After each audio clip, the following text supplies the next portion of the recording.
Inaabot na ng siyam-siyam ang mga pag-ulan na magpapatuloy sa Baguio City hanggang sa long weekend.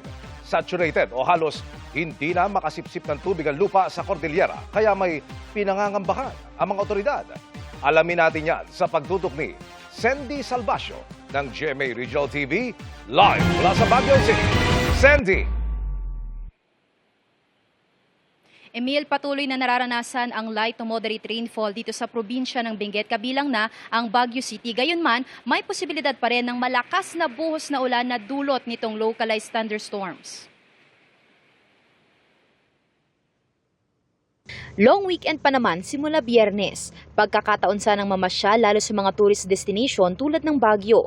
Pero ang maulang panahon dito at iba pang lugar sa Benguet at Cordillera magpapatuloy pa hanggang weekend dahil sa habagat o southwest monsoon.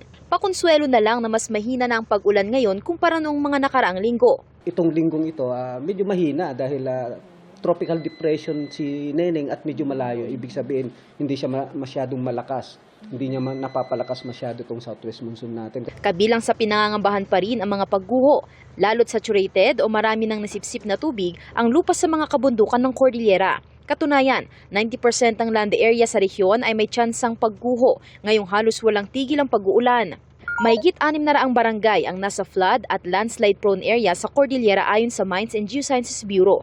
At magmula ng manalasa ang bagyong Maymay, 54 na ang reported landslide sa rehiyon, karamihan na itala sa Benguet. Ito po yung pinakamaraming naitala natin na landslide since tayo yung pinaka-tinamaan ng maraming accumulated na rainfall.